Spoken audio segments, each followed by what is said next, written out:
Dracula by Bram Stoker. Chapter 1. Jonathan Harker's Journal. Kept in shorthand. 3rd of May, Bistritz. Left Munich at 8:35 p.m. on the 1st of May, arriving at Vienna early next morning.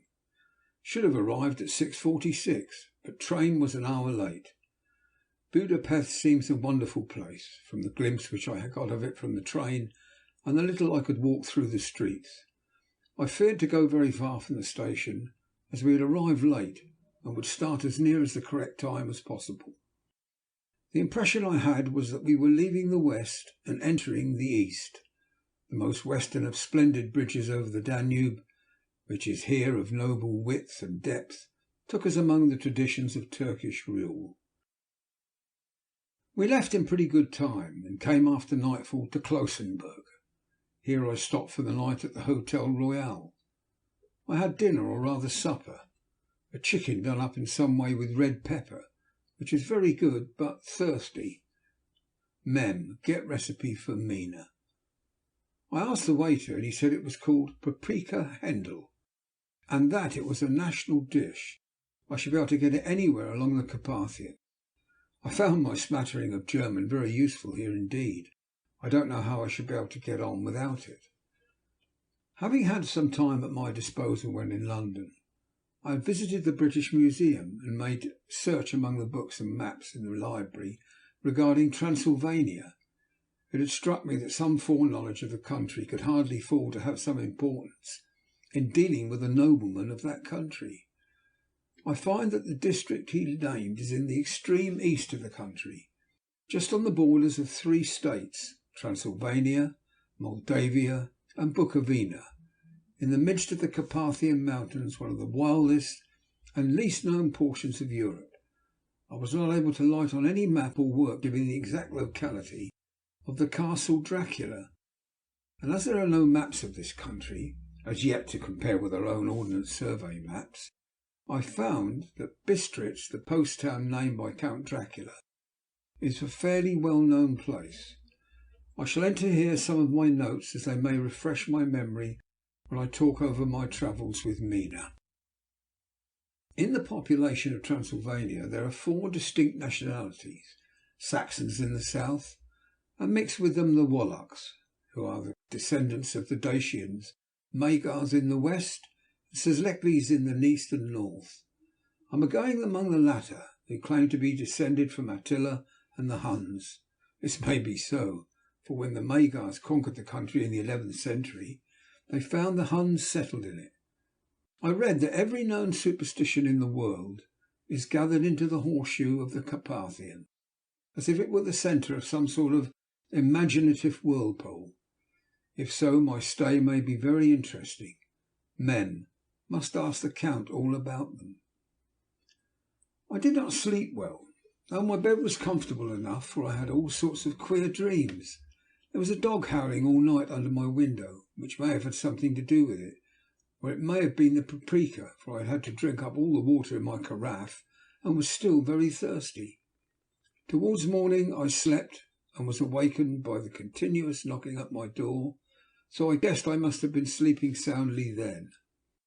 I had for breakfast more paprika, a sort of porridge of maize flour, which they said was mamaliga, and eggplant stuffed with forcemeat, a very excellent dish which they call implitata. Mem, get this recipe also. I had to hurry breakfast, for the train started a little before 8, or rather it ought to have done so. After rushing to the station at 7:30, I had to sit in the carriage for more than an hour before we began to move. It seems to me that the further east you go, the more unpunctual are the trains. What ought they to be in China? All day long we seemed to dawdle through a country which was full of beauty of every kind. Sometimes we saw little towns or castles on the top of steep hills, such as we see in old missals. Sometimes we ran by rivers and streams, which seemed from the wide stony margin on each side of them to be subject to great floods. It takes a lot of water and running strong to sweep the outside edge of a river clear. At every station there were groups of people, sometimes crowds, and in all sorts of attire. Some of them were just like the peasants at home, or those I saw coming through France and Germany, with short jackets and round hats and homemade trousers. But others were very picturesque. The women looked pretty, except when you got near them, but they were very clumsy about the waist. They had all full white sleeves of some kind or another, and most of them had big belts with lots of strips of something fluttering from them, like the dresses in a ballet. But of course there were petticoats under them. The strangest figures we saw were the Slovaks, who were more barbarian than the rest, with their big cowboy hats, great baggy dirty white trousers, white linen shirts, and enormous heavy leather belts, nearly a foot wide, all studded over with brass nails. They wore high boots with their trousers tucked into them, and had long black hair and heavy black moustaches. They are very picturesque, but do not look prepossessing. On the stage they would be set down at once as some old Oriental band of brigands. They are, however, I am told, very harmless and rather wanting in natural self-assertion.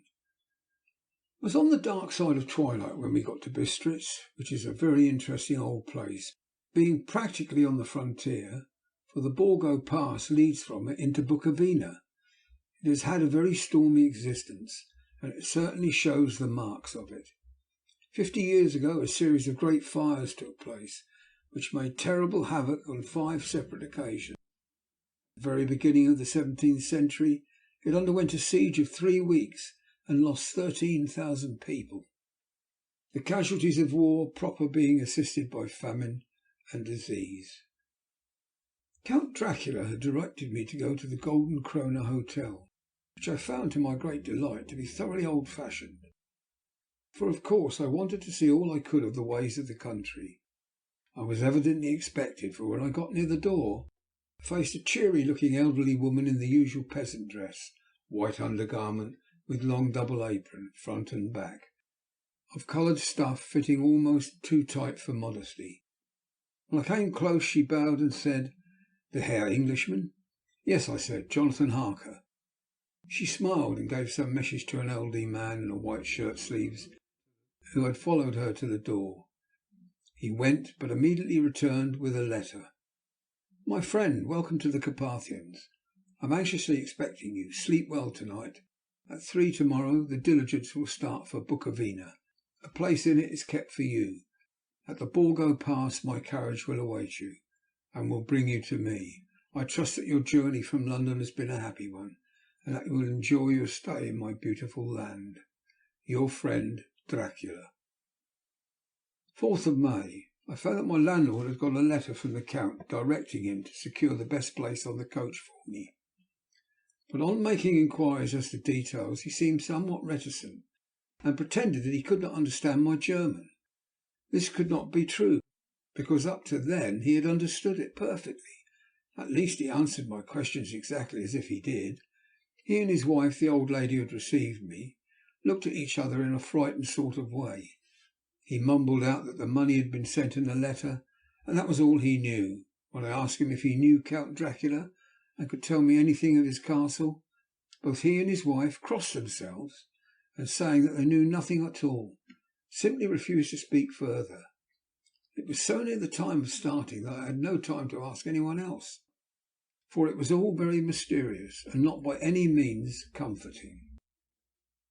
Just before I was leaving, the old lady came up to my room and said in a very hysterical way, "Must you go? Oh, young Herr, must you go?" She was in such an excited state that she seemed to have lost her grip of what German she knew, and mixed it all up with some other language which I did not know of at all. I was just able to follow her by asking many questions, when I told her that I must go at once, and that I was engaged on important business. She asked again, "Do you know what day it is?" I answered that it was the 4th of May. She shook her head as she said again, "Oh yes, I know that, but do you know what day it is?" On my saying that I did not understand, she went on, "It is the eve of St. George's Day. Do you not know that tonight, when the clock strikes midnight, all the evil things in the world will have full sway? Do you know where you are going, or what you are going to?" She was in such evident distress that I tried to comfort her, but without effect, Finally she went down on her knees and implored me not to go, at least to wait a day or two before starting. It was all very ridiculous, but I did not feel comfortable. However, there was business to be done, and I could allow nothing to interfere with it. I therefore tried to raise her up, and said as gravely as I could that I thanked her, but my duty was imperative, and that I must go. She then rose and dried her eyes, and taking a crucifix from her neck, offered it to me. I didn't know what to do, for as an English churchman I had been taught to regard such things as in some measure idolatrous, and yet it seemed so ungracious to refuse an old lady meaning so well in such a state of mind. She saw, I suppose, the doubt in my face, for she put the rosary round my neck and said, "For your mother's sake," and went out of the room. I'm writing up this part of the diary whilst I am waiting for the coach, which is, of course, late, and the crucifix is still round my neck. Whether it is the old lady's fear, or the many ghostly traditions of this place, or the crucifix itself, I do not know, but I am not feeling nearly as easy in my mind as usual. If this book should ever reach Mina before I do, let it bring my goodbye. Here comes the coach.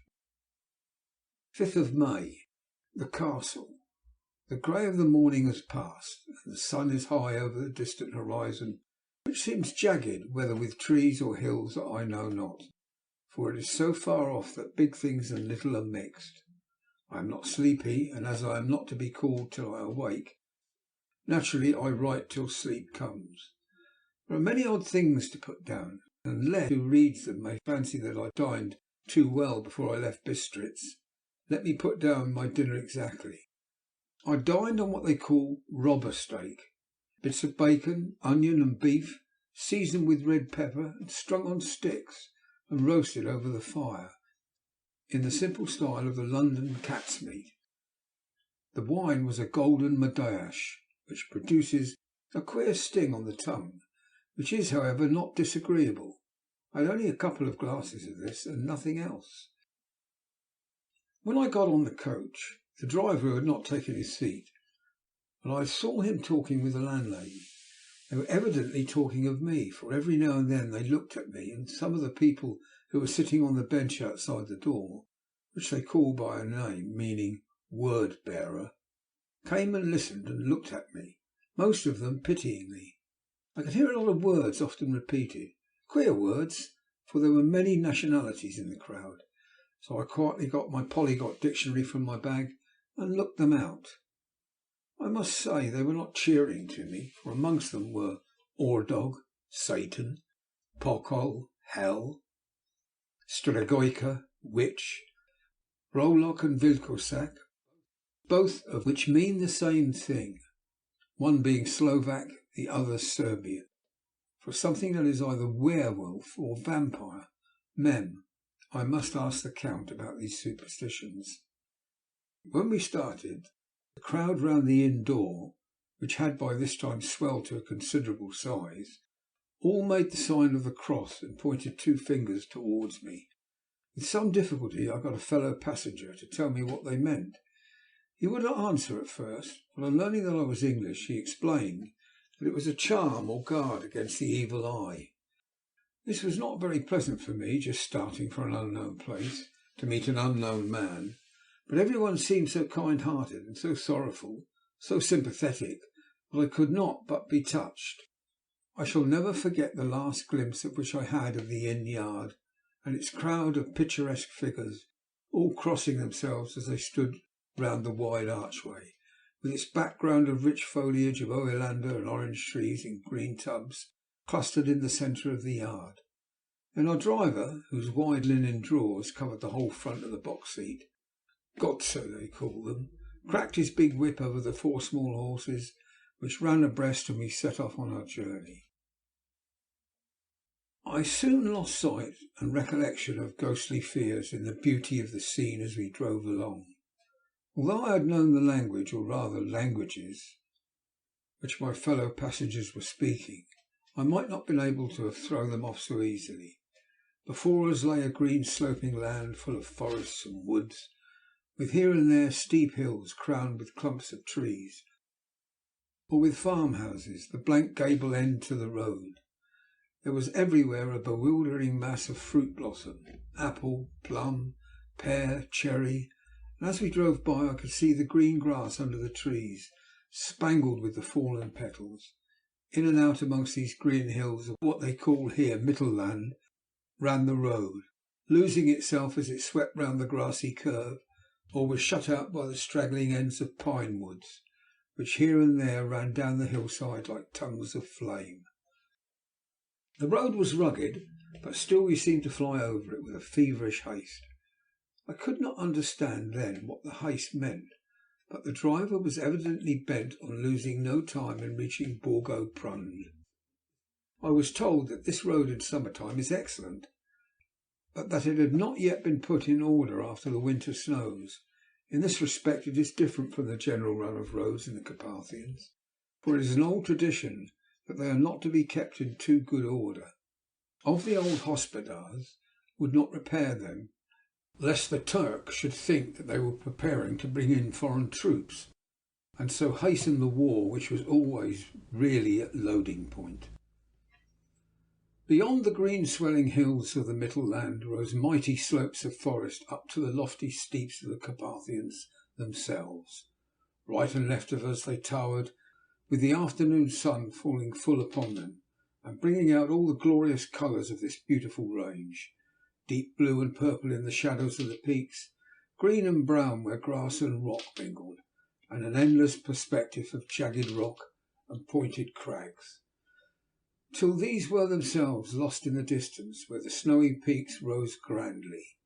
Here and there seemed mighty rifts in the mountains, through which, as the sun began to sink, we saw now and again the white gleam of falling water. One of my companions touched my arm as we swept round the base of a hill and opened up the lofty snow-covered peak of a mountain, which seemed, as we wound on our serpentine way, to be right before us. "Look, Istanzek, God's seat," and he crossed himself reverently. As we wound on our endless way, and the sun sank lower and lower behind us, the shadows of the evening began to creep round us. This was emphasized by the fact that the snowy mountain top still held the sunset, and seemed to glow out with a delicate cool pink. Here and there we passed Czechs and Slovaks, all in picturesque attire, but I noticed that the goiter was painfully prevalent. By the roadside were many crosses. As we swept by, my companions all crossed themselves. Here and there was a peasant man or woman kneeling before a shrine, who did not even turn round as we approached, but seemed, in the self-surrender of devotion, to have neither eyes nor ears for the outer world. There were many things new to me, for instance, hayricks in the trees, and here and there very beautiful masses of weeping birch, their white stems shining like silver through the delicate green of the leaves. Now and again we passed a Leiterwagen, the ordinary peasant's cart, with its long snake-like vertebrae calculated to suit the inequalities of the road. On this were sure to be seated a group of home-coming peasants, the Czechs with their white and the Slovaks with their coloured sheepskins, the latter carrying lance fashion their long staves with axe at end. As the evening fell, it began to get very cold, and the growing twilight seemed to merge into one dark mistiness, the gloom of the trees, oak, beech and pine, though in the valleys which ran deep between the spurs of the hills, as we ascended through the pass, the dark firs stood out here and there against the background of late-lying snow. Sometimes, as the road was cut through the pine woods that seemed in the darkness to be closing down upon us, great masses of greyness, which here and there bestrewed the trees, produced a peculiarly weird and solemn effect, which carried on the thoughts and grim fancies engendered earlier in the evening, when the falling sunset threw into strange relief the ghost-like clouds which amongst the Carpathians seemed to wind ceaselessly through the valleys. Sometimes the hills were so steep that, despite our driver's haste, the horses could only go slowly. I wished to get down and walk up them, as we do at home, but the driver would not hear of it, No, no, he said. You must not walk here. The dogs are too fierce. And then he added, with what he evidently meant for grim pleasantry, for he looked round to catch the approving smile of the rest, and you may have enough of such matters before you go to sleep. The only stop he would make was a moment's pause to light his lamps. When it grew dark, there seemed to be some excitement among the passengers, and they kept speaking to him, one after another, as though urging him to further speed. He lashed his horses unmercifully with his long whip, and with wild cries of encouragement urged them on to further exertions. Then, through the darkness, I could see a sort of patch of grey light ahead of us, as though there was a cleft in the hills. The excitement of the passengers grew greater. The crazy coach rocked on its great leather springs and swayed like a boat tossed on a stormy sea. I had to hold on. The road grew more level and we appeared to fly along. Then the mountains seemed to come nearer to us on each side and to frown down upon us. We were entering on the Borgo Pass. One by one, several of the passengers offered me gifts, which they pressed upon me with an earnestness which would take no denial. These were certainly of an odd and varied kind, but each was given in simple good faith, with a kindly word and a blessing and that strange mixture of fear-meaning movements which I had seen outside the hotel at Bistris, the sign of the cross and the guard against the evil eye. Then, as we flew along, the driver leaned forward, and on each side the passengers, craning over the edge of the coach, passed eagerly into the darkness. It was evident that something very exciting was either happening or expected. But though I asked each passenger, no one would give me the slightest explanation. The state of excitement kept on for some little time, and at last we saw before us the pass opening out onto the eastern side. There were dark rolling clouds overhead, and in the air the heavy oppressive sense of thunder. It seemed as though the mountain range had separated two atmospheres, and now we had got into the thunderous one. I was now myself looking out for the conveyance which was to take me to the Count. Each moment I expected to see the glare of lamps through the blackness, but all was dark. The only light was the flickering rays of our own lamps, in which the stream from our hard-driven horses rose in a white cloud. We could see now the sandy road lying white before us, but there was no sign of a vehicle. The passengers drew back with a sigh of gladness, which seemed to mock my own disappointment. I was already thinking what I had best do, when the driver, looking at his watch, said to the others something which I could hardly hear. It was spoken so quietly and in so low a tone, I thought it was an hour less than the time. And then turning to me, he said in German, worse than my own, "There's no carriage here. The Herr is not expected after all. He will now come on to Bukovina and return tomorrow or the next day. Better the next day." While he was speaking, the horses began to neigh and snort and plunge wildly, so that the driver had to hold them up. Then, amongst a chorus of screams from the peasants and a universal crossing of themselves, a caleche with 4 horses drove up behind us, overtook us, and drew up beside the coach. I could see from the flash of our lamps, as the rays fell on them, that the horses were coal black and splendid animals. They were driven by a tall man with a long brown beard and a great black hat, which seemed to hide his face. I could only see the gleam of a pair of very bright eyes, which seemed red in the lamplight. As he turned to us, he said to the driver, "You are early tonight, my friend." The man stammered in reply, "The Herr English was in a hurry." To which the stranger replied, "That is why, I suppose, you wished him to go on to Bukovina." "You cannot deceive me, my friend. I know too much, and my horses are swift." As he spoke he smiled, and the lamplight fell on a hard-looking mouth, with very red lips and sharp-looking teeth as white as ivory. One of my companions whispered to another the line from Burger's Leonore, "Denn die Toten reiten schnell, for the dead travel fast." strange driver evidently heard the words, for he looked up with a gleaming smile. The passenger turned his face away at the same time, putting out his two fingers and crossing himself. "Give me the hare's luggage," said the driver, and with exceeding alacrity my bags were handed out and put in the caliche.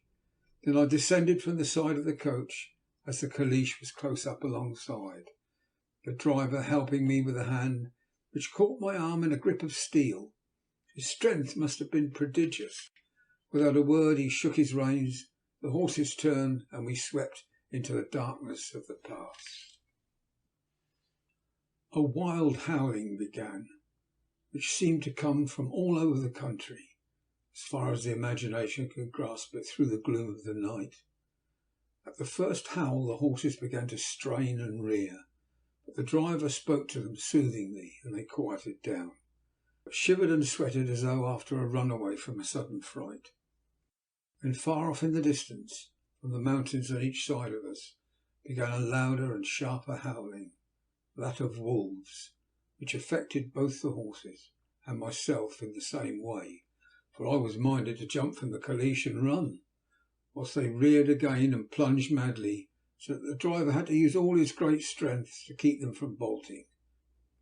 In a few minutes, however, my own ears got accustomed to the sound, and the horses so far became quiet that the driver was able to descend and stand before them. He petted and soothed them, and whispered something in their ears, as I have heard of horse tamers doing, and with extraordinary effect, for under his caresses they became quite manageable again, though they still trembled. The driver again took his seat, and shaking his reins, started off at a great pace. This time, after going to the far side of the pass, he suddenly turned down a narrow roadway which ran sharply to the right. Soon we were hemmed in with trees, which in places arched right over the roadway till we passed as though through a tunnel, and again great frowning rocks guarded us boldly on either side. Though we were in shelter, we could hear the rising wind, for it moaned and whistled through the rocks, and the branches of the trees crashed together as we swept along. It grew colder and colder still. Fine powdery snow began to fall, so that soon we and all around us were covered with a white blanket. The keen wind still carried the howling of the dogs, though this grew fainter as we went on our way. The baying of the wolves sounded nearer and nearer, as though they were closing on us from every side. I grew dreadfully afraid, and the horses shared my fear. The driver, however, was not in the least disturbed. He kept turning his head to left and right, but I could not see anything through the darkness. Suddenly, away on our left, I saw a faint flickering blue flame. The driver saw it at the same moment. He at once checked the horses, and jumping to the ground, disappeared into the darkness. I did not know what to do, the less as the howling of the wolves grew closer. But while I wondered, the driver suddenly appeared again, and without a word took his seat, and we resumed our journey. I think I must have fallen asleep and kept dreaming of the incident, for it seemed to be repeated endlessly. And now looking back, it's like a sort of awful nightmare. Once the flame appeared so near to the road that even in the darkness around us I could watch the driver's motions. He went rapidly to where the blue flame rose. It must have been very faint, for it did not seem to illumine the place around it at all. And gathering a few stones, formed them into some device. Once there appeared a strange optical effect. When he stood in between me and the flame, it did not obstruct it, for I could see its ghostly flicker all the same. This startled me, but as the effect was only momentary, I took it that my eyes deceived me, straining through the darkness. Then for a time there were no blue flames, and we sped onwards through the gloom, with the howling of the wolves around us as though they were following in a moving circle. At last there came a time when the driver went further afield than he had yet gone. During his absence the horses began to tremble worse than ever and to snort and scream with fright. I could not see any cause for it, for the howling of the wolves ceased altogether. But just then the moon, sailing through the black clouds, appeared behind the jagged crest of a beetling pine-clad rock, and by its light I saw around us a ring of wolves, with white teeth and lolling red tongues, with long sinewy limbs and shaggy hair. They were 100 times more terrible in the grim silence which held them than even when they howled. For myself, I felt a sort of paralysis of fear. It is only when a man feels himself face to face with such horrors can he understand their true import. All at once the wolves began to howl, as though the moonlight had had some peculiar effect on them. The horses jumped about and reared and looked helplessly round with eyes that rolled in a way painful to see, but the living ring of terror encompassed them on every side, and they had perforce to remain within it. I called out to the coachman to come, for it seemed to me that our only chance was to try to break through the ring and to aid his approach. I shouted and beat the side of the caleche, hoping that by the noise to scare the wolves from that side so as to give him a chance of reaching the trap. How he came there I know not, but I heard his voice raised in a tone of imperious command, and looking towards the sound saw him stand in the roadway. As he swept his long arms as though brushing aside some impalpable obstacle, the wolves fell back, and back further still. Just then a heavy cloud passed across the face of the moon, so that we were again in darkness. When I could see again, the driver was climbing into the caleche, and the wolves had disappeared. This was all so strange and uncanny that a dreadful fear came upon me, and I was afraid to speak or move. The time seemed interminable as we swept on our way, now in almost complete darkness, for the rolling clouds obscured the moon. We kept on ascending with occasional periods of quick descent, but in the main always ascending. Suddenly I became conscious of the fact that the driver was in the act of pulling up the horses in the courtyard of a vast ruined castle, from whose tall black windows came no ray of light, and whose broken battlements showed a jagged line against the moonlit sky. Chapter 2. Jonathan Harker's Journal, continued. 5th of May. I must have been asleep, for certainly if I had been fully awake I must have noticed the approach of such a remarkable place. In the gloom the courtyard looked of considerable size, and as several dark ways led from it under great round arches, perhaps seemed bigger than it really is. I have not yet been able to see it by daylight. When the caleche stopped, the driver jumped down and held out his hand to assist me to alight. Again I could not but notice his prodigious strength. His hand actually seemed like a steel vice that could have crushed mine if he had chosen. When he took out my traps and placed them on the ground beside me, as I stood close to a great door, old and studded with large iron nails, and set in a projecting doorway of massive stone, I could see even in the dim light that the stone was massively carved, but that the carving had been much worn by time and weather. As I stood, the driver jumped again into his seat and shook the reins. The horses started forward, and trap and all disappeared down one of the dark openings. I stood in silence where I was, for I did not know what to do. Of bell or knocker there was no sign. Through these frowning walls and dark window openings it was not likely that my voice would penetrate. The time I waited seemed endless, and I felt doubts and fears crowding upon me. What sort of place had I come to, and among what kind of people? What sort of grim adventure was it on which I had embarked? Was this a customary incident in the life of a solicitor's clerk sent out to explain the purchase of a London estate to a foreigner? Solicitor's clerk, Mina would not like that. Solicitor, for just before leaving London I got word that my examination was successful, and I am now a full-blown solicitor. I began to rub my eyes and pinch myself to see if I were awake. It all seemed like a horrible nightmare to me, and I expected that I should suddenly awake and find myself at home, with the dawn struggling in through the windows, as I had now and again felt in the morning after a day of overwork. But my flesh answered the pinching test, and my eyes were not to be deceived. I was indeed awake and among the Carpathians. All I could do now was to be patient and to wait the coming of the morning. Just as I had come to this conclusion, I heard a heavy step approaching behind the great door, and saw through the chinks the gleam of a coming light. Then there was the sound of rattling chains and the clanking of massive bolts drawn back. The key was turned with a loud grating noise of long disuse, and the great door swung back. Within stood a tall old man, clean shaven save for a long white moustache, and clad in black from head to foot, without a single speck of colour about him anywhere. He held in his hand an antique silver lamp, in which the flame burned without chimney or globe of any kind, throwing long quivering shadows as it flickered in the draught of the open door.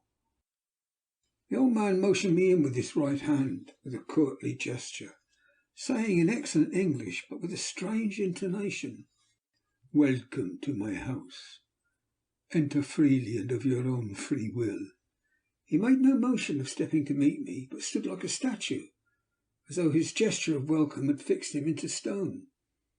The instant, however, that I had stepped over the threshold, he moved impulsively forward, and holding out his hand, grasped mine with strength which made me wince, which was not lessened by the fact that it seemed as cold as ice, more like the hand of a dead than a living man. Again he said, "Welcome to my house. Come freely, go safely, and leave something of the happiness you bring." The strength of the handshake was so much akin to that which I had noticed in the driver, whose face I had not seen, that for a moment I doubted if it were not the same person to whom I was speaking. So, to make sure, I said interrogatively, "Count Dracula?" He bowed in a courtly way as he replied, "I am Dracula, and I bid you welcome, Mr. Harker, to my house. Come in. The night air is chill, and you must need to eat and rest." As he was speaking, he put the lamp on the bracket on the wall, and stepping out, took my luggage. He had carried it in before I could forestall him. I protested, but he insisted. "Nay, sir, you are my guest. It is late, and my people are not available. Let me see to your comfort myself." He insisted on carrying my traps along the passage, then up a great winding stair and along another great passage, on whose stone floor our steps rang heavily. At the end of this he threw open a heavy door, and I rejoiced to see within a well-lit room in which a table was spread for supper, and on whose mighty hearth great fire of logs, freshly replenished, flamed and flared. The Count halted, putting down my bags, closed the door, crossing the room opened another door, which led into a small octagonal room lit by a single lamp, and seemingly without a window of any sort. Passing through this, he opened another door, and motioned me to enter. It was a welcome sight, for here was a great bedroom, well lighted, and warmed with another log fire, also added to but lately, for the top logs were fresh, which sent a hollow roar up the wide chimney. The Count himself left my luggage inside, and withdrew, saying before he closed the door, "You will need after your journey to refresh yourself by making your toilet. I trust you will find all you wish. When you are ready, come into the other room, where you will find your supper prepared." The light and warmth of the Count's courteous welcome seemed to have dissipated all my doubts and fears. Having then reached my normal state, I discovered that I was half famished with hunger, so making a hasty toilet, I went into the other room. I found supper already laid out. My host, who stood on one side of the great fireplace, leaning against the stonework, made a graceful wave of his hand to the table, and said, "I pray you, be seated and sup how you please. You will, I trust, excuse me that I do not join you, but I have dined already, and I do not sup." I handed him the sealed letter which Mr. Hawkins had entrusted to me. He opened it and read it gravely. Then, with a charming smile, he handed it to me to read. One passage of it at least gave me a thrill of pleasure. "I must regret that an attack of gout, from which malady I am a constant sufferer, forbids absolutely any travelling on my part for some time to come. But I am happy to say I can send a sufficient substitute one in whom I have every possible confidence. He is a young man, full of energy and talent in his own way, and of a very faithful disposition. He is discreet and silent, and has grown into manhood in my service. He shall be ready to attend on you when you will during his stay, and shall take your instructions in all matters. The Count himself came forward and took off the cover of the dish, and I fell to at once an excellent roast chicken. This, with some cheese and a salad and a bottle of old Tokay, of which I had 2 glasses, was my supper. During the time I was eating it, the Count asked me many questions as to my journey, and I told him by degrees all I had experienced. By this time I had finished my supper, and by my host's desire had drawn up a chair by the fire and began to smoke a cigar which he offered me, at the same time excusing himself that he did not smoke. I now had an opportunity of observing him, and found him of a very marked physiognomy. His face was strong, very strong, aquiline, with a high bridge of the thin nose, the peculiarly arched nostrils, with lofty domed forehead, and hair growing scantily around the temples, but profusely elsewhere. His eyebrows were very massive, almost meeting over the nose, and with the bushy hair it seemed to curl in its own profusion. The mouth, so far as I could see it under the heavy moustache, was fixed and rather cruel looking, with peculiarly sharp white teeth. These protruded over the lips, whose remarkable ruddiness showed astonishing vitality in a man of his years. For the rest, his ears were pale at the tops, extremely pointed. The chin was broad and strong, and the cheeks firm though thin. The general effect was one of extraordinary power. Hitherto I had noticed that the backs of his hands as they lay on his knees in the firelight, and they had seemed rather white and fine. But seeing them now close to me, I could not help but notice that they were rather coarse, broad, with squat fingers. Strange to say, there were hairs in the centre of the palm.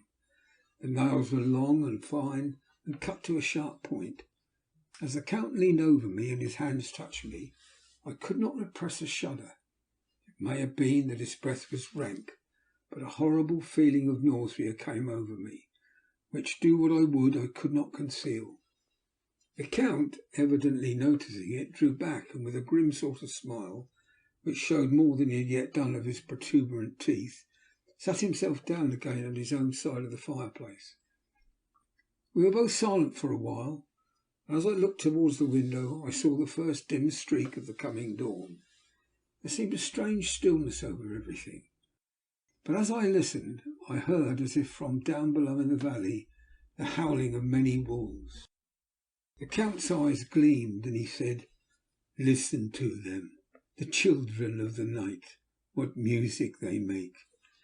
Seeing, I suppose, some expression in my face strange to him, he added, "Ah, sir, you dwellers in the city cannot enter into the feelings of the hunter." And he rose and said, "But you must be tired. Your bedroom is all ready, and tomorrow you shall sleep as late as you will. I have to be away till the afternoon, so sleep well and dream well." With a courteous bow, he opened for me himself the door to the octagonal room, and I entered my bedroom. I am all in a sea of wonders. I doubt, I fear, I think strange things, which I dare not confess to my own soul. God keep me, if only for the sake of those dear to me. 7th of May.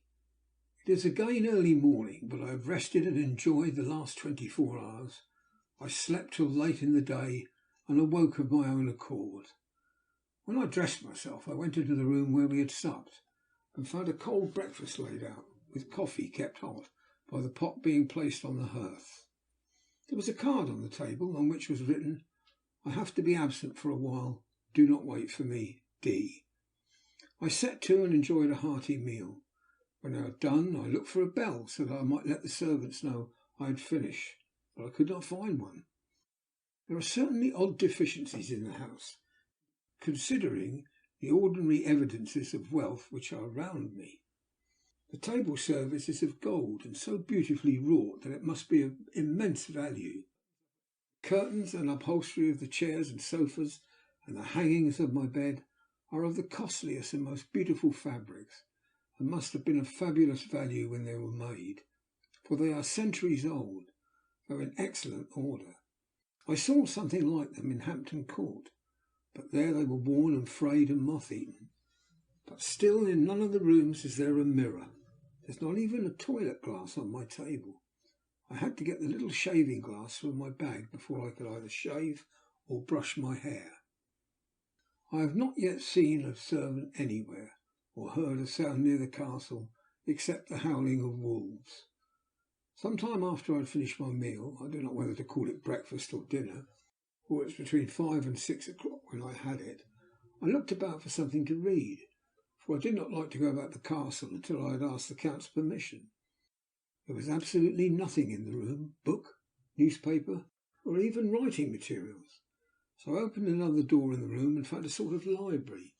The door opposite mine I tried, but found it locked.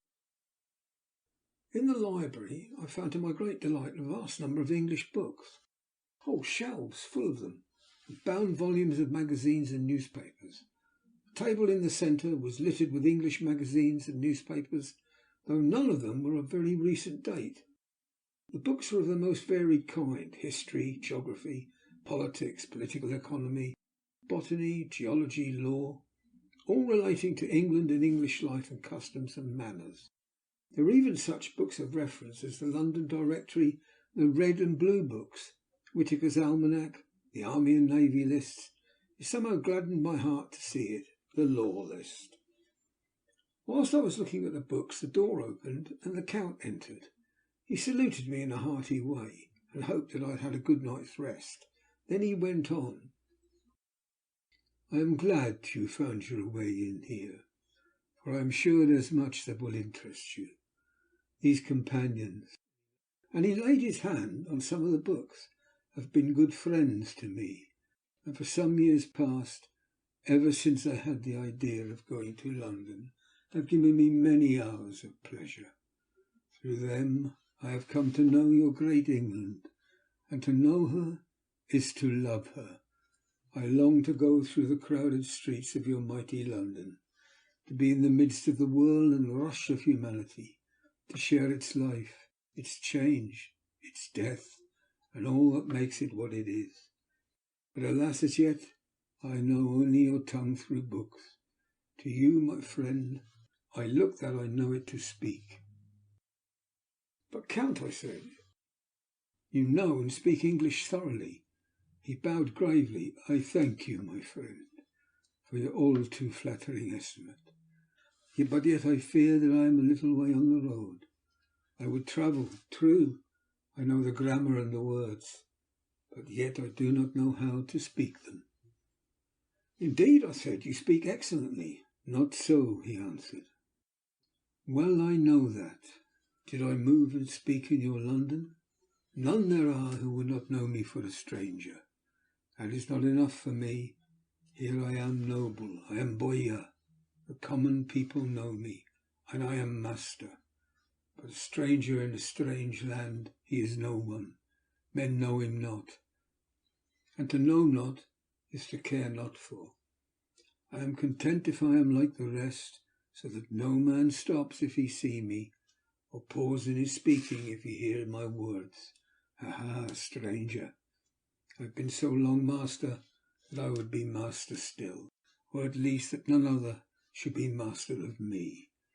You come to me not alone as an agent of my friend Peter Hawkins of Exeter to tell me all about my new estate in London. You shall, I trust, rest here with me a while, so that by our talking I may learn the English intonation, and I would that you tell me when I make error, even of the smallest in my speaking. I am sorry that I had to be away so long today, but you will, I know, forgive one who has so many important affairs in hand. Of course, I said all I could do about being willing, and asked if I might come to that room when I choose. He answered, yes, certainly, and added, you may go anywhere you wish in the castle, except where the doors are locked, where of course you will not wish to go. There is reason that all things are as they are. And did you see with my eyes and know with my knowledge, you would perhaps better understand. I said I was sure of this, and then he went on. We are in Transylvania, and Transylvania is not England. Our ways are not your ways. And there shall be to you many strange things. Nay, from what you have told me of your experiences already, you know something of what strange things there may be. This led to much conversation, and it was evident that he wanted to talk, if only for talking's sake. I asked him many questions regarding things that had already happened to me or come within my notice. Sometimes he sheered off the subject or turned the conversation by pretending not to understand. But generally he answered all I asked most frankly. Then as time went on, and I had got somewhat bolder, I asked him some of the strange things of the preceding night. For instance, why the coachman went to the places where he had seen the blue flames. Then he explained to me that it was commonly believed that on a certain night of the year, last night in fact, when all the evil spirits are supposed to have been checked sway, a blue flame is seen over any place where treasure has been concealed. That treasure has been hidden, he went on, in the region through which you came last night. There can be little doubt, for it was the ground fought over for centuries by the Wallachian, the Saxon and the Turk. Why, there is hardly a foot of soil in all this region that has not been enriched by the blood of men, patriots or invaders. In the old days there were stirring times, when the Austrian and the Hungarian came up in hordes, and the patriots went out to meet them, men and women, the aged and the children too, and waited their coming on the rocks above the passes, that they might sweep destruction on them with their artificial avalanches. When the invader was triumphant, he found but little, for what there was had been sheltered in the friendly soil. But how, I said, how can it have remained so long undiscovered, when there is a sure index that if men will but take the trouble to look? The Count smiled, and as his lips ran back over his gums, the long, sharp canine teeth showed out. Strangely, he answered, because your peasant is at heart a coward and a fool. Those flames only appear on one night, and on that night no man of this land will, if he can help it, stir without his doors. And, dear sir, even if he did, he would not know what to do. Or even the peasant that you tell me of, who marked the place of the flame, would not know where to look in daylight, even for his own work. Even you would not. I dare be sworn to be able to find these places again. There you are right, I said. I know no more than the dead where even to look for them. But then we drifted into other matters. Come, he said at last, tell me of London and of the house which you have procured for me. With an apology for my remissness, I went into my own room to get the papers from my bag. Whilst I was placing them in order, I heard a rattling of china and silver in the next room, and as I passed through, noticed that the table had been cleared and the lamp lit, for it was by this time deep into the dark. The lamps were also lit in the study or library, and I found the Count lying on the sofa, reading of all things in the world an English Bradshaw's Guide. When I came in, he cleared the books and papers from the table, and with him I went into plans and deeds and figures of all sorts. He was interested in everything, and asked me myriad questions about the place and its surroundings.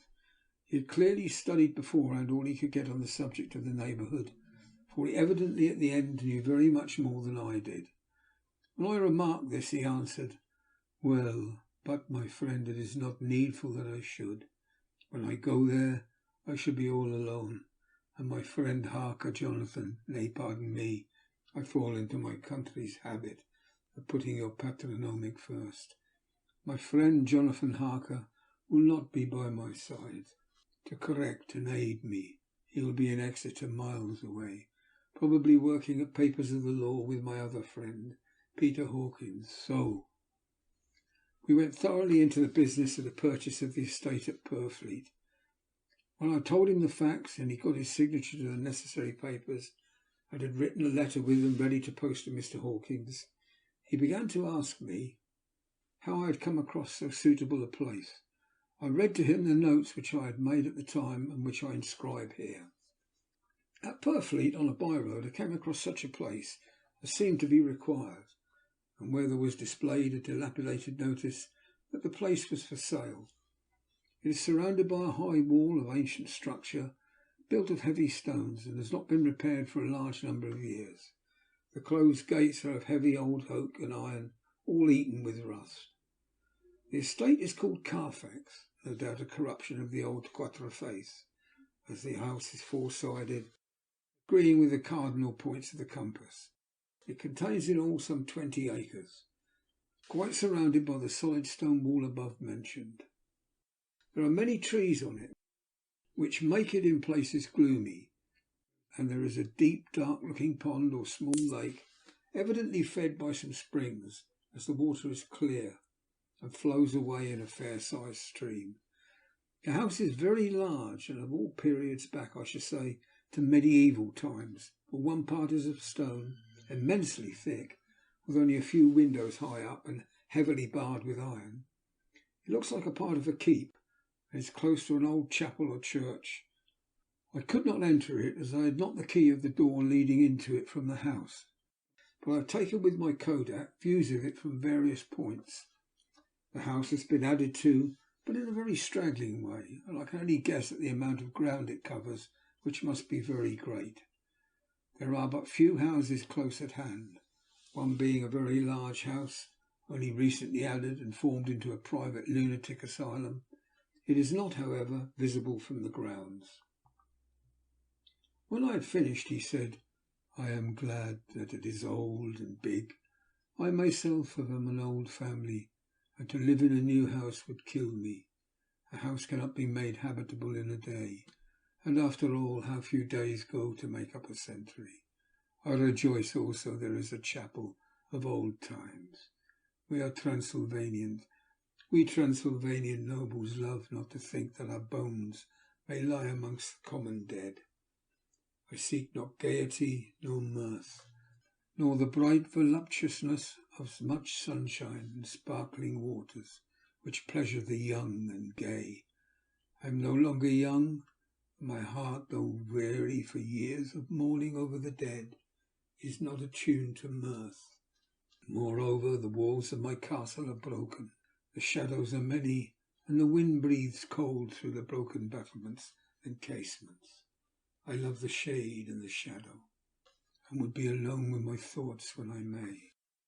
Somehow his words and look did not seem to accord, or else it was that his cast of face made his smile look malignant and saturnine. Presently, with an excuse, he left me, asking me to put all my papers together. He was some little time away, and I began to look at some of the books around me. One was an atlas, and found it open naturally in England, as if that map had been much used. On looking at it, I found in certain places little rings marked, and on examining these I noticed one was near London, on the east side, manifestly where his new estate was situated.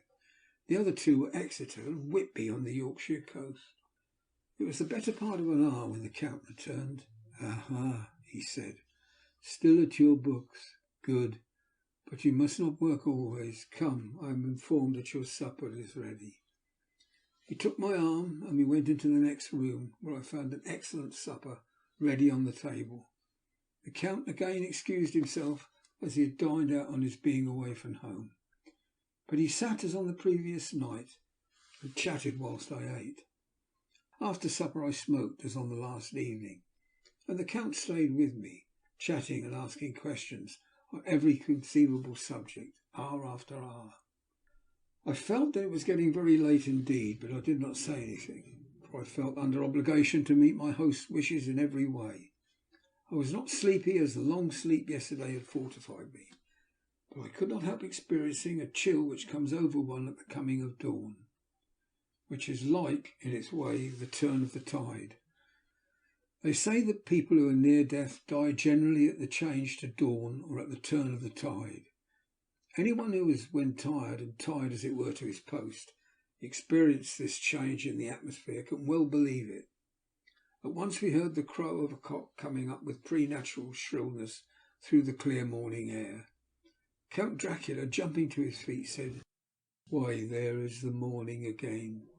How remiss I am to let you stay up so long.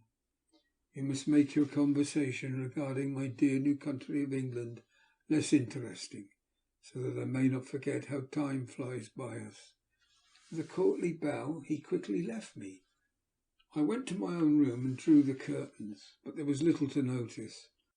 My window opened into the courtyard. All I could see was the warm grey quickening sky, so I pulled the curtains again and have written of this day. 8th of May. I begin to fear as I wrote this book that I was getting too diffuse, but now that I am glad that I went into detail from the first.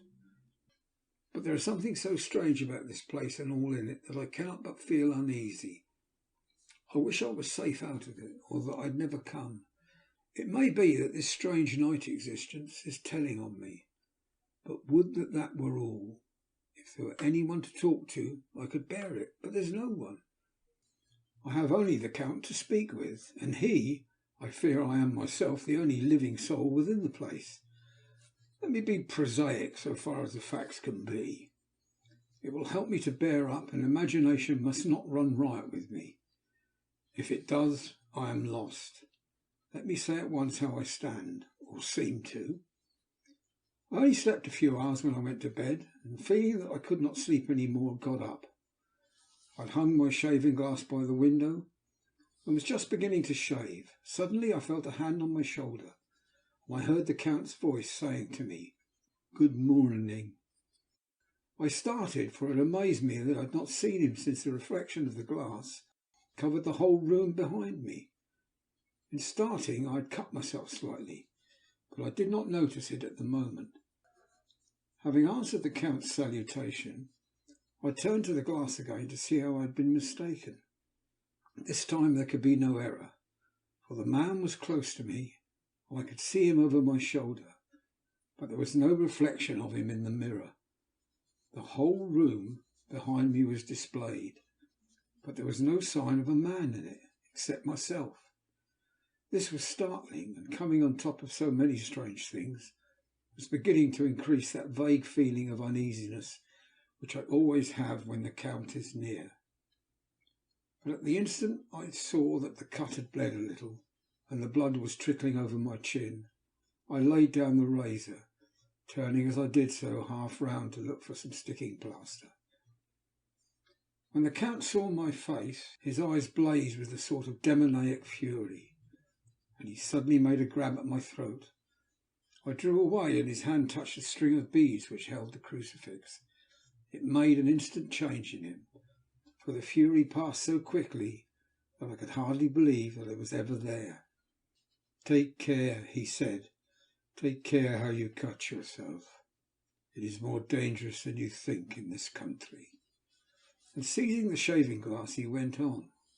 "And this is the wretched thing that has done the mischief. It is a foul bauble of man's vanity. Away with it." And opening the heavy window with one wrench of his terrible hand, he flung out the glass, which was shattered into 1,000 pieces on the stones of the courtyard below.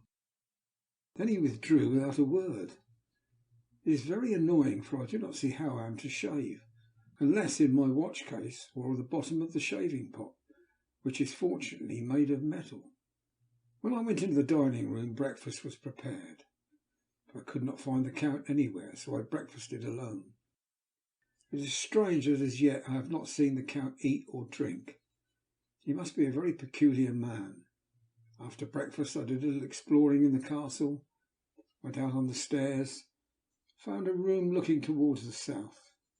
The view was magnificent, and from where I stood there was every opportunity of seeing it. The castle is on the very edge of a terrible precipice.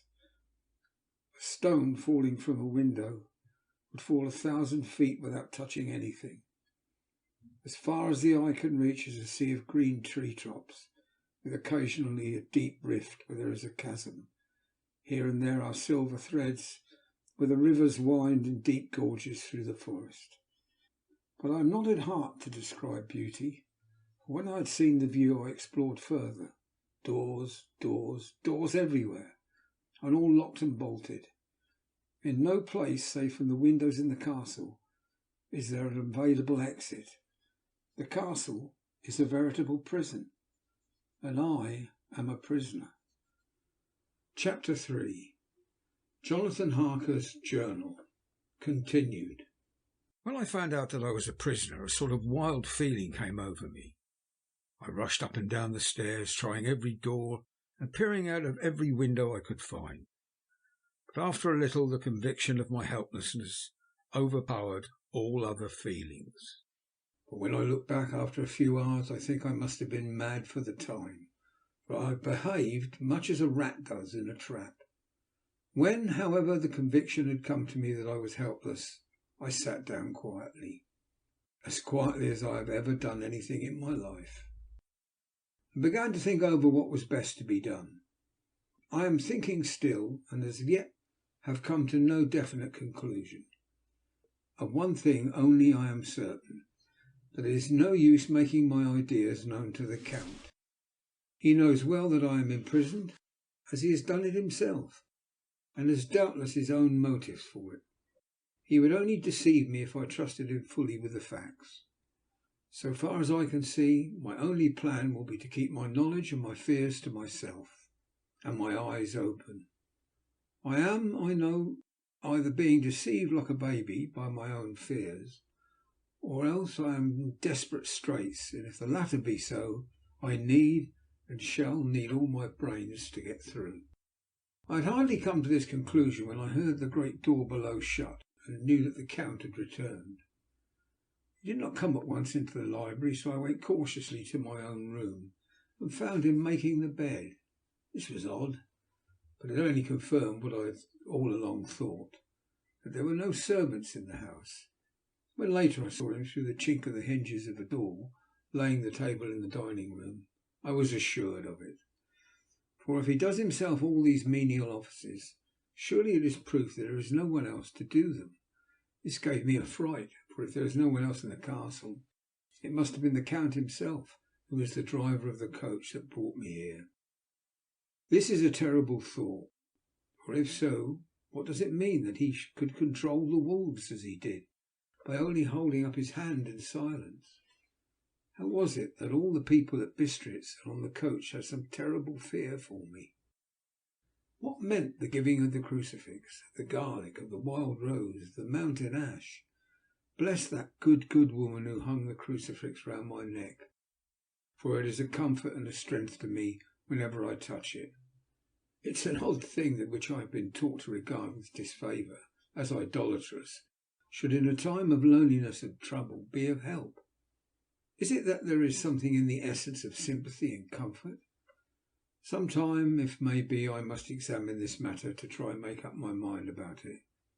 In the meantime, I must find out all I can about Count Dracula, as it may help me to understand. Tonight he may talk of himself if I turn the conversation that way. I must be very careful, however, not to awake his suspicion. Midnight. I have had a long talk with the Count. I asked him a few questions on Transylvania history, and he warmed up to the subject wonderfully. In his speaking of things and people, and especially of battles, he spoke as if he had been present at them all. This he afterwards explained by saying that to a boyar, the pride of his house and name is his own pride, and their glory is his glory, and their fate is his fate. Whenever he spoke of his house, he always said we, and spoke almost in the plural, like a king speaking. I wish I could put down all he said exactly as he said it to me, for to me it was most fascinating. It seemed to have in it a whole history of the country. He grew excited as he spoke, and walked around the room, pulling his great white moustache and grasping anything on which he laid his hands, as though he would crush it by main strength. One thing he said, which I shall put down as nearly as I can, for it tells in its way the story of his race. We Sletskis have a right to be proud, for in our veins flows the blood of many brave races who fought as a lion fights for lordship. Here in the whirlpool of European races, the Ugric tribe bore down from the Iceland the fighting spirit which Thor and Woden gave them, which their berserkers displayed to such fell intent on the seaboards of Europe, aye, and of Asia and Africa too, till the people thought that the werewolves themselves had come. Here too, when they came, they found the Huns, whose warlike fury had swept the earth like a living flame, till the dying peoples held that in their veins ran the blood of those old witches who, expelled from Scythia, had mated with the devils in the desert. Fools, fools, what devil or what witch was ever so great as Attila, whose blood is in these veins? He held up his arms. Is it a wonder that we were a conquering race, that we were proud when the Magyar, the Lombard, the Avar, the Bulgar, or the Turk poured his thousands on our frontiers? We drove them back. Is it strange that when Arpad and his legions swept through the Hungarian fatherland, he found us here when he reached the frontier, and that the Onfogalas was completed there? And when the Hungarian flood swept eastward, the Szeklis were claimed as kindred by the victorious Magyars, and to us for centuries was trusted the guarding of the frontier of Turkeyland. Aye, more than that, endless duty of the frontier guard, for as the Turks say, water sleeps and an enemy is sleepless. Who more gladly than we throughout the four nations received the bloody sword, or at its warlike call flocked quicker to the standard of the king, when was redeemed after that great shame of my nation, the shame of Kosovo, when the flags of the Wallach and the Magyar went down beneath the crescent? Who was it but one of my own race, who as Voivode crossed the Danube and beat the Turk on his own ground? This was a Dracula indeed. Woe was it that his own unworthy brother, when he had fallen, sold his people to the Turk and brought the shame of slavery on them. Was it not this Dracula indeed who inspired that the other of his race, who in a later age again and again brought his forces over the great river into Turkeyland, who, when he was beaten back, came again and again and again, though he had to come himself? Ah, what good are peasants without a leader? Where ends the war without a brain and a heart to conduct it? Again, when after the battle of Mohics we threw off the Hungarian yoke, we of the Dracula blood were amongst their leaders, for our spirit would not brook that we were not free. Ah, young sir, the Scythetes and the Dracula is their heart's blood.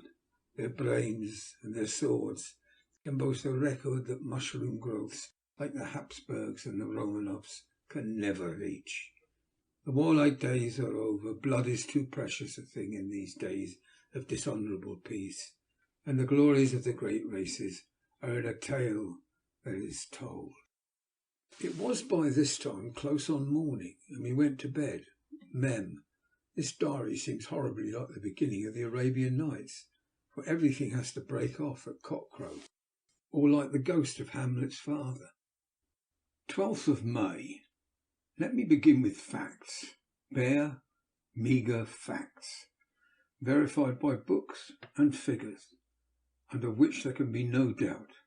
I must not confuse them with experiences which will have to rest on my own observation or my memory of them. Last evening, when the Count came from his room, he began by asking me questions on legal matters and on the doing of certain kinds of business. I had spent the day wearily over books, and, simply to keep my mind occupied, went over some of the matters I had been examined in at Lincoln's Inn. There was a certain method in the Count's inquiries, so I shall try to put them down in sequence. The knowledge may somehow or sometime be useful to me. First, he asked if a man in England might have 2 solicitors or more. I told him he might have a dozen if he wished, but that it would not be wise to have more than one solicitor engaged in one transaction, as only one could act at a time. and that the change would be certain to militate against his interest.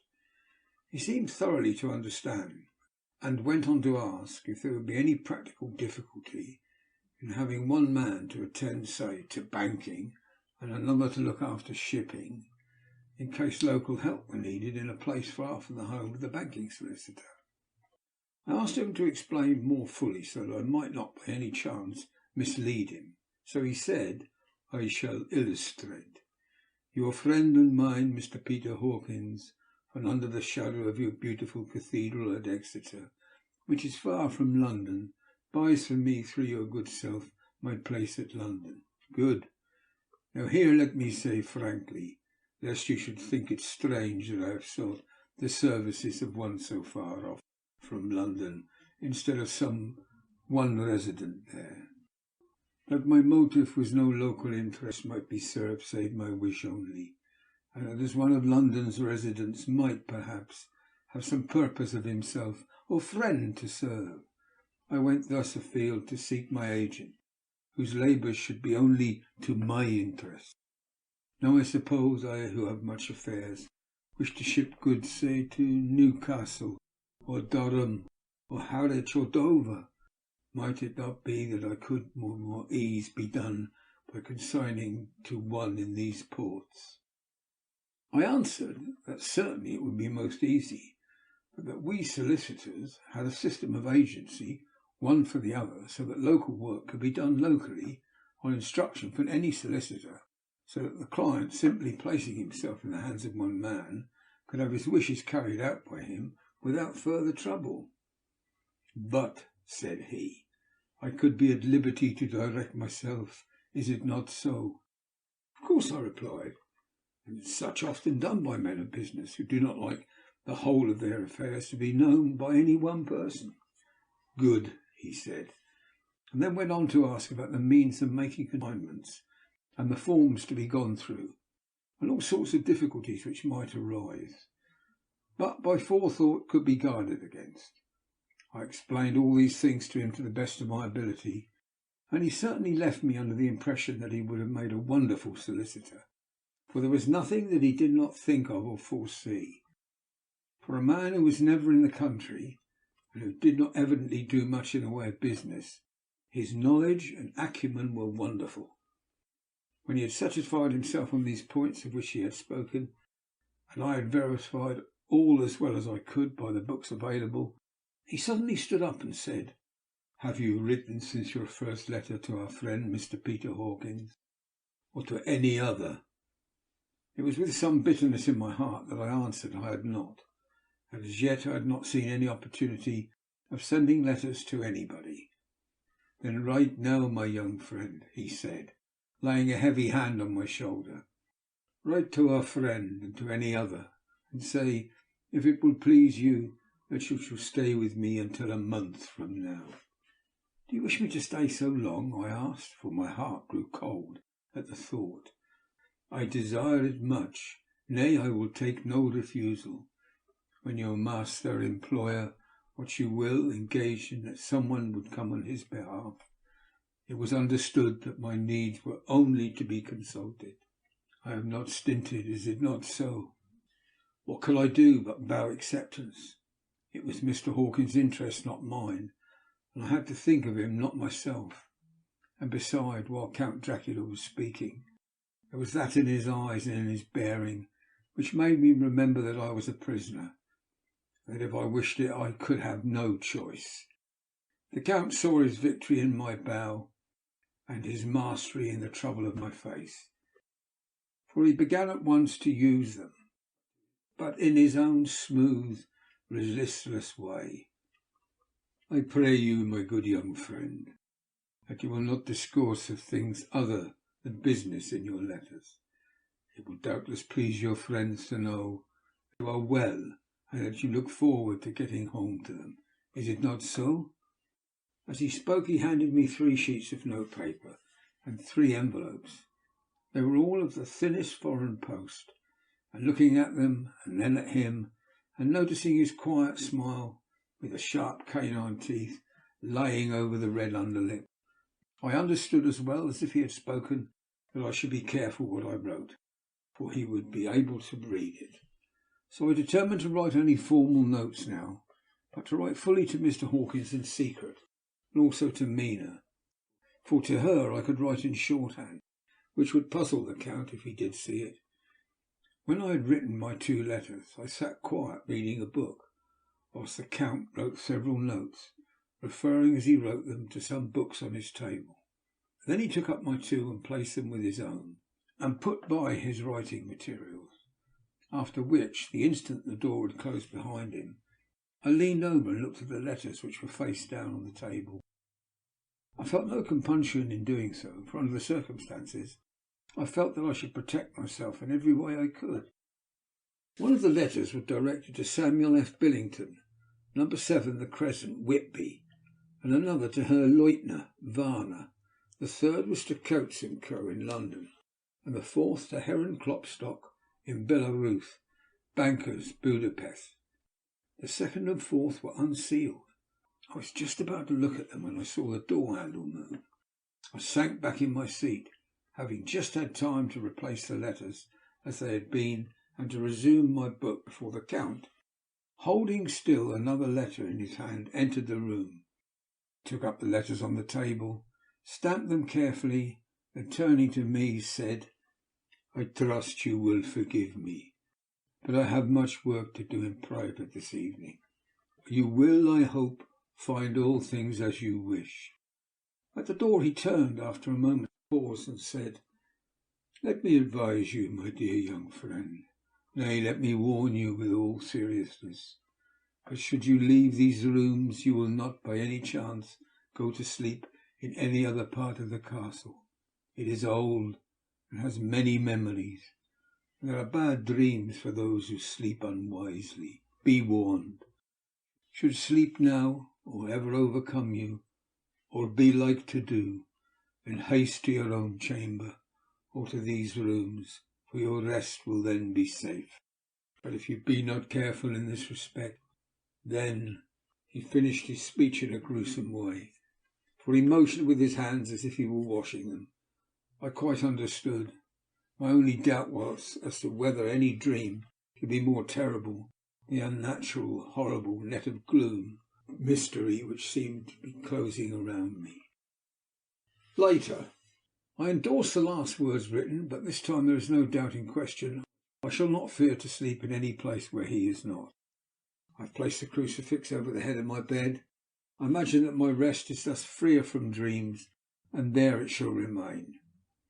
When he left me, I went to my room. After a little while, not hearing any sound, I came out and went up the stone stair to where I could look outwards to the south. There was some sense of freedom in the vast expanse, inaccessible though it was to me, and as compared with the narrow darkness of the courtyard, looking out on this, I felt that I was indeed in prison, and I seemed to want a breath of fresh air, though it were of the night. I am beginning to feel this nocturnal existence tell on me. It is destroying my nerve. I start at my own shadow.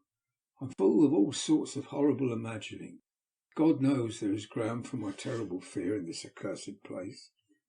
I look out over the beautiful expanse, bathed in soft yellow moonlight, till it was almost as light as day. In the soft light the distant hills became melted, and the shadows in the valleys and gorges of velvety blackness. The mere beauty seemed to cheer me. There was peace and comfort in every breath I drew.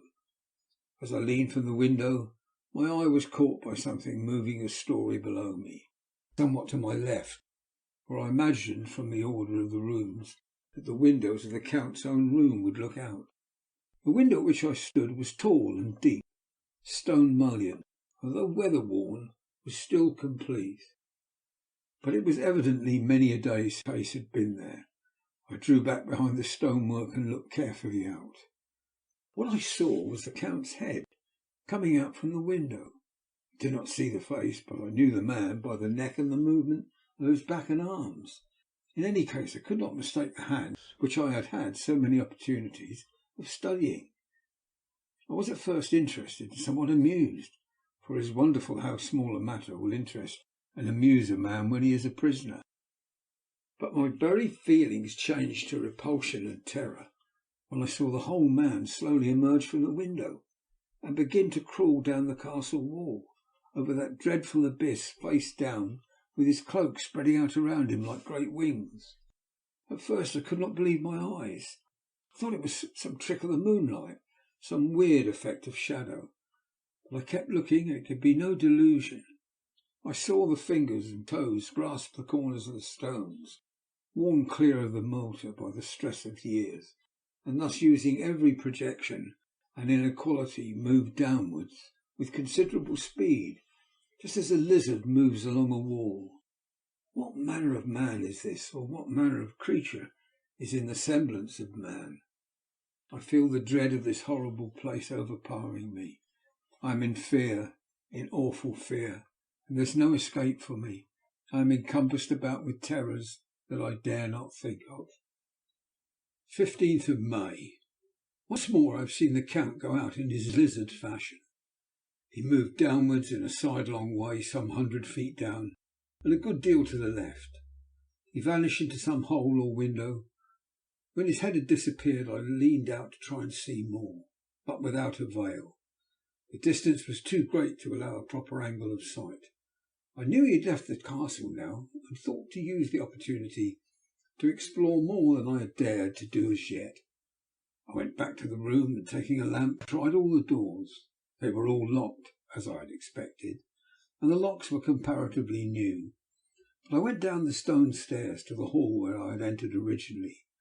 I found I could pull back the bolts easily and unhook the great chains, but the door was locked and the key was gone.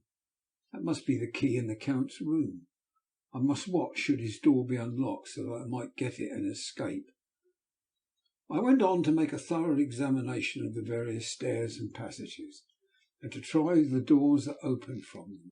One or two small rooms near the hall were open, but there was nothing to see in them except old furniture, dusty with age and moth-eaten. At last, however, I found one door at the top of the stairway, which, though it seemed to be locked, gave a little under pressure.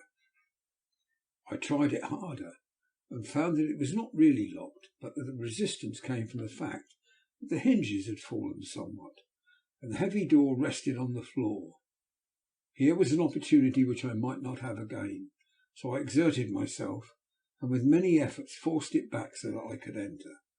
I was now in a wing of the castle further to the right than the rooms I knew, and a story lower down. From the windows I could see that the suites of rooms laying along to the south of the castle, the windows of the end room looking out both west and south. On the latter side, as well as to the former, there was a great precipice. The castle was built on the corner of a great rock, so that on three sides it was quite impregnable, and great windows were placed here where sling or bow or culverin could not reach, and consequently light and comfort, impossible to a position which had to be guarded, were secured. To the west was a great valley, rising far away, great jagged mountain fastness, rising peak on peak, the sheer rock studded with mountain ash and thorn, whose roots clung in cracks and crevices and crannies of the stone. This was evidently the portion of the castle occupied by the ladies in bygone days, for the furniture had more an air of comfort than any I had seen. The windows were curtainless, and the yellow moonlight flooding in through the diamond panes enabled one to see even colours, whilst it softened the wealth of dust which lay over all, and disguised in some measure the ravages of time and the moth. My lamp seemed to be of little effect in the brilliant moonlight, but I was glad to have it with me, for there was a dread loneliness in the place which chilled my heart and made my nerves tremble. Still, it was better than living alone in the rooms which I had come to hate from the presence of the Count, and after trying a little to school my nerves, I found a soft quietude come over me. Here I am, sitting at a little oak table, where in old times possibly some fair lady sat to pen, with much thought and many blushes, her ill-spelt love letter, and writing in my diary in shorthand all that has happened since I closed it last. It is 19th century up to date with a vengeance. And yet, unless my senses deceive me, the old centuries had and have powers of their own, which mere modernity cannot kill. Later, the morning of the 16th of May, God preserve my sanity, for to this I am reduced. Safety and the assurance of safety are things of the past. Whilst I live on here, there is one thing to hope for, that I may not go mad, if indeed I be not mad already. If I be sane, then surely it is maddening to think of that all the foul things that lurk in this hateful place. The Count is the least dreadful to me, that to him alone I can look for safety, even though this be only whilst I can serve his purpose. Great God, merciful God, let me be calm, for out of that way lies madness indeed. I begin to get new lights on certain things which have puzzled me. Up to now I never quite knew what Shakespeare meant when he made Hamlet say, "My tablets, quick, my tablets, 'tis meet that I put it down," etc. For now, feeling as though my own brain were unhinged, or as if the shock had come which must end its undoing, I turned to my diary for repose. The habit of entering accurately must help to soothe me. The Count's mysterious warning frightened me at the time. It frightens me more now when I think of it, for in the future he has a fearful hold upon me. I shall fear, no doubt, what he may say. When I had written in my diary and fortunately replaced the book and pen in my pocket, I felt sleepy. The Count's warning came into my mind, but I took a pleasure in disobeying it. The sense of sleep was upon me, and with it the obstinacy which sleep brings as an outrider. The soft moonlight soothed, and the wide expanse without gave a sense of freedom, which refreshed me. I determined not to turn tonight to the gloom-haunted rooms, but to sleep here, whereof ladies had sat and sung and lived sweet lives, whilst their gentle breasts were sad for their menfolk, away in the midst of remorseless wars. I drew a great couch out of its place near the corner, so that as I lay I could look at the lovely view to the east and south, and unthinking of and uncaring for the dust, composed myself for sleep. I suppose I must have fallen asleep, I hope so, but I fear, for all that followed was startlingly real, so real that now, sitting here in the broad full sunlight of the morning, I cannot in the least believe that it was all sleep. I was not alone. The room was the same, unchanged in any way since I came into it. I could see along the floor in the brilliant moonlight my own footsteps, marked where I had disturbed the long accumulation of dust. In the moonlight opposite me were three young women, ladies by their dress and manner. I thought at the time that I must be dreaming when I saw them, for, though the moonlight was behind them, they threw no shadow on the floor.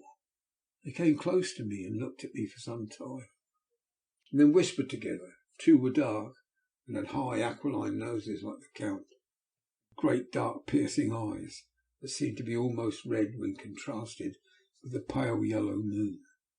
The other was fair as can be, with great wavy masses of golden hair, and eyes like pale sapphires. I seemed somehow to know her face, and to know it in connection with some dreamy fear, but I could not recollect at the moment how or where. All three had brilliant white teeth that shone like pearls against the ruby of their voluptuous lips. There was something about them that made me uneasy, some longing and at the same time some deadly fear. I felt in my heart a wicked burning desire that they would kiss me with those red lips. It is not good to note this down, lest some day it should meet Mina's eyes and cause her pain, but it is the truth. They whispered together, and then they all three laughed. Such a silvery musical laugh, but as hard as though the sound never could have come through the softness of human lips.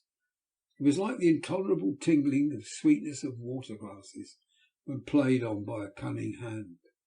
The fair girl shook her head coquettishly, and the other two urged her on. One said, "Go on, you are first, and we shall follow. Yours is the right to begin." The other added, "He is young and strong. There are kisses for us all." I lay quiet, looking out under my eyelashes in an agony of delightful anticipation. The fair girl advanced and bent over me till I could feel the movement of her breath. Sweet it was in one sense, honey sweet, and sent the same tingling through my nerves as her voice, but with a bitter underlying, the sweet, a bitter offensiveness, as one smells in blood. I was afraid to raise my eyelids, but looked out and saw perfectly under the lashes. The girl went on her knees and bent over me, simply gloating.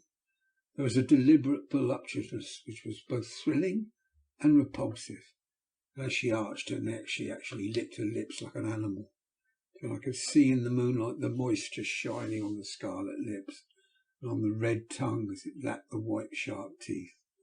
Lower and lower went her head as her lips went down below the range of my mouth and chin, and seemed about to fasten on my throat. Then she paused. I could hear the churning sound of her tongue as it licked her teeth and lip, and could feel the hot breath on my neck. Then the skin of my throat began to tingle, as one's flesh does with the hand that is to tickle it, approaches nearer and nearer. I could feel the soft shivering touch of the lips on the supersensitive skin of my throat, and the hard dents of two sharp teeth, just touching and pausing there. I closed my eyes in a languorous ecstasy, and waited with a beating heart. But at that instant another sensation swept through me as quick as lightning. I was conscious of the presence of the Count, and I saw his strong hand grasp the slender neck of the fair woman, and with a giant's power drew it back, the blue eyes transformed with fury, the white teeth champing with rage, and the fair cheeks blazing red with passion. But the Count, never did I imagine such wrath and fury, even to the demons of the pit. His eyes were positively blazing. The red light in them was lurid, as if the flames of hell blazed behind them. His face was deathly pale, and the lines of it were hard like drawn wires. Thick eyebrows that met up the nose now seemed like a heaving bar of white hot metal. With a fierce sweep of his arm, he hurled the woman from him, then motioned to the others as though he were beating them back. It was the same imperious gesture that I had seen used to the wolves. In a voice which, though low and almost in a whisper, seemed to cut through the air and ring round the room, he said, "How dare you touch him, any of you? How dare you cast your eyes on him when I had forbidden it? Back, I tell you all. This man belongs to me. Beware how you meddle with him, or you'll have to deal with me." The fair girl, with a laugh of ribald coquetry, turned to answer him. "You yourself never loved, you never love." On this the other women joined, and such mirthless, hard, soulless laughter rang through the room it almost made me faint to hear. It seemed like the pleasure of fiends. Then the Count turned, after looking at my face attentively, and said in a soft whisper, "Yes, too, I can love. You yourselves can tell it from the past. Is it not so? Well, now I promise you that when I am done with him, you shall kiss him at your will. Now go, I must awaken him, for there is work to be done." "Are we to have nothing tonight?" said one of them with a low laugh. She pointed to the bag which she had thrown upon the floor, and which moved as though there was some living thing within it. For answer he nodded his head. One of the women jumped forward and opened it. My ears did not deceive me. There was a gasp and a low wail, as of a half-smothered child. The woman closed round, while I was aghast with horror. But as I looked they disappeared, and with them the dreadful bag. There was no door near them. They could not have passed me without my noticing. They simply seemed to fade into the rays of the moonlight and pass out through the window, for I could see outside the dim, shadowy forms for a moment before they entirely faded away. Then the horror overcame me. I sank down unconscious.